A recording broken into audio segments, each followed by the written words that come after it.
রাজ্যে স্থায়ীভাবে বন কর্মীদের নিয়োগের জন্য এবার রাজ্যের অভয়ারণ্য সিপাহীজলার সামনে মূল রাস্তা বন্ধ করে দিলেন বিক্ষোভকারীরা। স্থায়ীভাবে নিয়োগের দাবিতে সিপাহীজলা অভয়ারণ্যের মূল ফটকের সামনে বন মিত্রদের অবস্থান বিক্ষোভ। বন মিত্র কর্মীদের বন দপ্তর স্থায়ীভাবে নিয়োগের দাবিতে সিপাহীজলা অভয়ারণ্যের মূল ফটকে তালা ঝুলিয়ে সোমবার সকাল থেকে অনির্দিষ্ট ধর্নায় বসে 720 জন কর্মী। তাদের পরিবারের সদস্যরা উপস্থিত ছিল, তবে দেখা মেলেনি বন দপ্তরের কোনো আধিকারিকদের। বিপাকে পড়েছেন পর্যটকরা। তীব্র উত্তেজনায় গোটা সিপাহীজলা মূল ফটকের সামনে থেকে তাদের বিক্ষোভ শুরু হয়।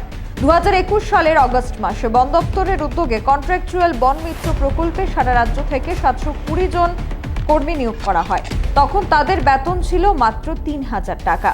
সেই কন্ট্রাক্টে লেখা ছিল 3000 টাকা থেকে সময় সাপেক্ষে তাদের বেতন বৃদ্ধি পাবে। বর্তমানে তাদের বেতন 4820 টাকা।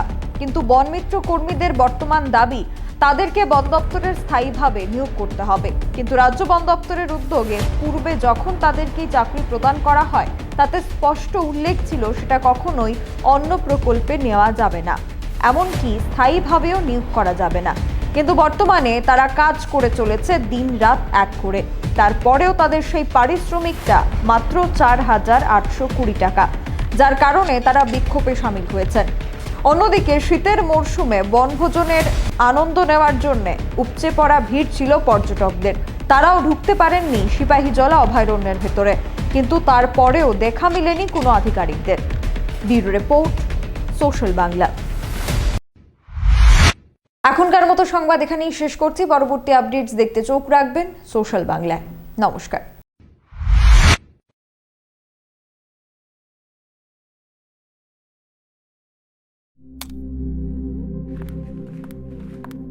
রিয়া, ডাকছিলে বাবা? কতদিনের রিলেশন? বছর 5 হবে। কেন? একবার জানালি না? সম্পর্কটা তো আমার, বিয়েটাও আমার, পছন্দও আমার। তোমার জানার প্রয়োজন এবার তো জানলে। তাহলে আমি যদি গিফট দিই সেটা আমার পছন্দের হওয়া উচিত। তোকে দিলাম, দেখ।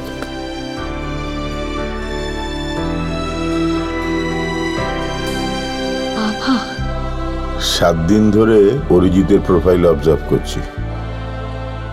Good choice. তোমারও। রাধাকৃষ্ণ জুয়েলারি, ভালো লাগায় ভালোবাসায়।